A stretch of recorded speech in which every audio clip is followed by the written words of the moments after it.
दोस्तों, हमारी धरती जितनी दिलचस्प ऊपर से है उतनी ही रहस्यमयी अंदर से भी है। धरती के पेट में ईंधन और बेशकीमती खनिज और रत्न भरे पड़े हैं। हीरा धरती के अजूबों में से एक है।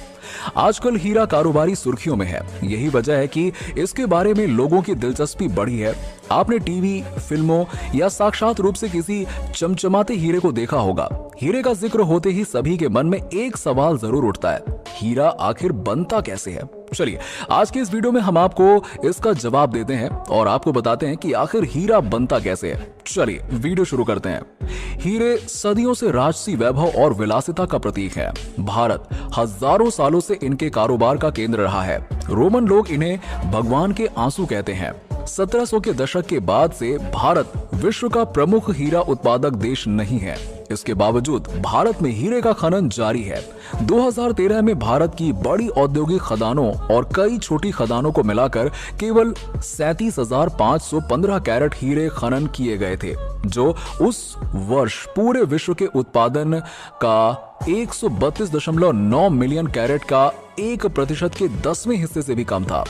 बहुत से लोग कहते हैं कि विश्व के पहले हीरे की खोज आज से 4000 साल पहले भारत के गोलकुंडा क्षेत्र यानी कि आधुनिक हैदराबाद में नदी के किनारे की चमचमाती रेत में हुई थी। पश्चिमी भारत के औद्योगिक शहर सूरत में दुनिया के 92% हीरों को काटने और पॉलिश करने का काम किया जाता है और इस काम के कारण दुनिया में करीब 5 लाख लोगों को रोजगार उपलब्ध कराया गया है। हीरा किस चीज का बना होता है? हीरा एक पारदर्शी रत्न होता है। ये रासायनिक रूप से कार्बन का शुद्धतम रूप है। इसमें बिल्कुल मिलावट नहीं होती है।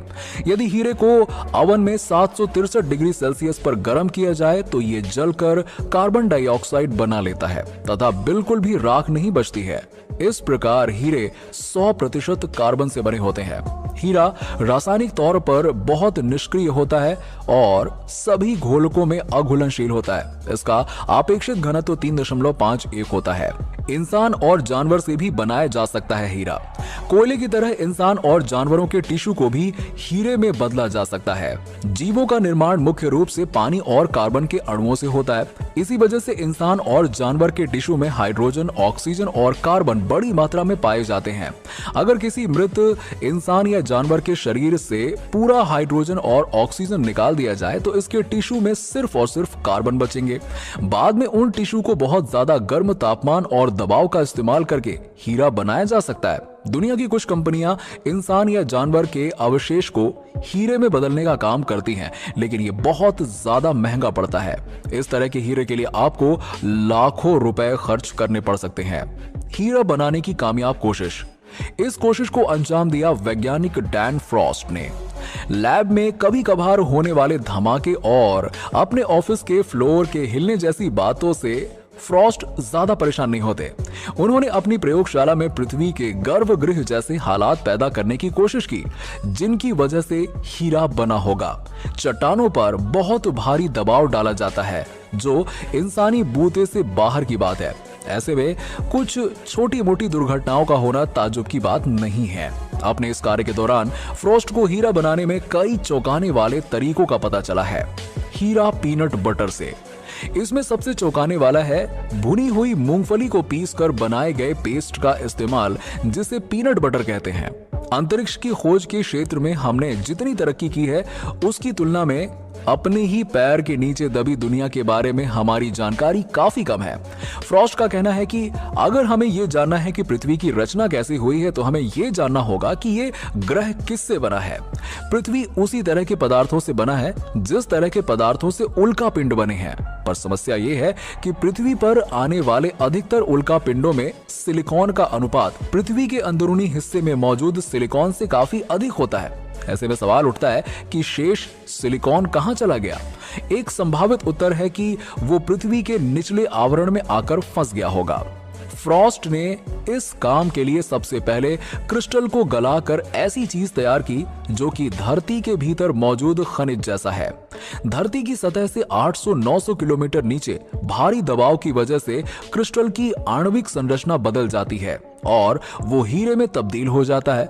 वायुमंडल की तुलना में लाखों गुना अधिक दबाव पैदा करने के लिए उन्होंने एक पिस्टन का प्रयोग किया जो हीरे से बना है। फ्रॉस्ट ने ध्वनि तरंगों को गुजारकर इस बात की तस्दीक की कि उनके लैब की स्थितियां धरती के गर्भ जैसी ही हैं, जहां हीरा जन्म लेता है। सीधे सीधे कहें तो फ्रॉस्ट अपनी प्रयोगशाला में उच्च दबाव की स्थिति पैदा कर वास्तव में कम सघन वायु से हीरा बनाने में सफल रहे।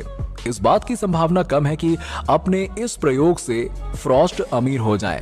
इस प्रक्रिया से हीरा बनाने में काफी लंबा समय लगता है। उनका कहना है कि अगर हमें 2 या 3 मिलीमीटर का हीरा चाहिए तो हमें इसके लिए इस प्रयोग को कई सप्ताह तक जारी रखना पड़ेगा। हीरा बनाने के अन्य तरीके, मगर उन्होंने अन्य स्रोतों से हीरा बनाने के ख्याल को छोड़ा नहीं है। जर्मनी के एक टीवी स्टेशन के कहने पर उन्होंने कार्बन की अधिकता वाले पीनट बटर से कुछ हीरे बनाने की कोशिश की। उन्होंने कहा कि इस प्रक्रिया में निकले अधिक मात्रा में हाइड्रोजन ने इस प्रयोग को बर्बाद कर दिया, पर इससे पहले हीरा तैयार हो चुका था। अब फ्रॉस्ट का संस्थान विभिन्न गुणों वाले कृत्रिम हीरे बनाने की संभावना तलाश रहा है। हीरों को बोरॉन से रोगन करने से इलेक्ट्रॉनिक वस्तुओं के लिए शायद बेहतर सेमीकंडक्टर बनाया जा सकता है जो इस्तेमाल के दौरान ज्यादा गर्म नहीं होते हैं। बेहतर सेमीकंडक्टर के अभाव में इस समय इलेक्ट्रॉनिक्स के सामानों के प्रयोग में सर्वाधिक ऊर्जा की क्षति होती है। इसके अलावा सूक्ष्म नैनो ट्यूब के रूप में कार्बन की अन्य संरचनाओं का कच्चे पदार्थ के रूप में इस्तेमाल करके नए तरह के अत्यंत मजबूत हीरे तैयार किए जा सकते हैं, जो कि किसी भी ज्ञात पदार्थ से ज्यादा मजबूत होंगे। कमाल के नतीजे फ्रॉस्ट के निष्कर्ष हैरत में डालने वाले हैं। अत्यधिक दबाव डालने के कारण एक नई चीज सामने आई है, जो कि गहरे नीले रंग का मैग्नीशियम आयरन सिलिकेट है और संभवतः पानी को रोके रखता है। ये परिणाम इस बात की ओर संकेत करते हैं कि धरती के गहरे नीचे आवरण में कई समुद्र छिपे होंगे। फ्रॉस्ट का मानना है कि भूगर्भीय हलचलों ने संभवतः समुद्र से कार्बन डाइऑक्साइड को खींचकर उसे चट्टानों और बाद में पृथ्वी के आवरण में धकेल दिया होगा, जहां वो दबाव की वजह से हीरे में बदल गया होगा। फ्रॉस्ट का कहना है कि कार्बन के अन्य रूपों की तुलना में हीरे कम वाष्पशील होते हैं। इसका मतलब यह हुआ कि इनमें वापस वायुमंडल में मिल जाने की संभावना कम होती है। ऐसा समझा जाता है कि धरती के गर्भ में मौजूद कार्बन डाइऑक्साइड ने पृथ्वी के तपने की प्रक्रिया को धीमा किया होगा और उस पर जीवन के विकास में योगदान दिया होगा। पर फ्रॉस्ट की दिलचस्पी इस बात में है कि उनका प्रयोग पृथ्वी के इतिहास के गुप्त रहस्यों के बारे में कितना बताता है। अगर इस तरह के बड़े प्रयोग कर रहे हैं तो इसके लिए थोड़ा पीनट बटर बर्बाद करने और एक आधा विस्फोटों का जोखिम उठाने से पीछे हटना ठीक नहीं होगा। कोयले से हीरे बनाना। विभिन्न भौगोलिक परिवर्तनों के कारण अनेकों पेड़ पौधों के जमीन के अंदर भूभाग में जमा हो जाने पर कुछ विशिष्ट परिस्थितियों का निर्माण होता है। वहां ऑक्सीजन का अभाव होता है। इन परिस्थितियों में पेड़ पौधे में उपस्थित कार्बन यानी कि कोलिफिकेशन की प्रक्रिया द्वारा हजारों लाखों वर्षों में कोल यानी कि पक्का कोल में परिवर्तित हो जाता है। किंतु यदि वहां का ताप 1500 डिग्री सेंटीग्रेड, दबाव 70,000 एटमॉस्फेरिक हो तो कुछ कार्बन हीरे में परिवर्तित हो जाते हैं। अब भूगर्भ से किम्बरलाइट चट्टान एक तीर की तरह सतह की ओर उठती है एवं अपने साथ हीरे के टुकड़े भी लेकर आती है। यदि इसकी रफ्तार 15 किलोमीटर प्रति घंटे एवं भूगर्भ की गहराई पृथ्वी की सतह से 150 किलोमीटर अंदर हो तो ये हीरो को पृथ्वी की ऊपरी सतह तक ले आती है और यही हीरे लोगों को प्राप्त होते हैं। किंतु यदि रफ्तार, तापक्रम या चट्टान के ओरिजिन की गहराई में परिवर्तन आया तो हीरा ग्रेफाइट या कार्बन में बदल जाता है। पृथ्वी की सतह पर आया ये हीरा तराशने की निपुणतापूर्ण कठिन प्रक्रिया से गुजरता है, तब उसका संसार को चकाचौंध कर देने वाला रूप सामने आता है। विचारणीय बात यह है कि आखिर क्या संरचनात्मक फर्क है कि वही कार्बन एक परिस्थिति में हीरा बन जाता है, वहीं दूसरी परिस्थिति में कोयला ग्रेफाइट। ये जानने के लिए हमें हीरे और ग्रेफाइट की आंतरिक संरचना समझनी होगी।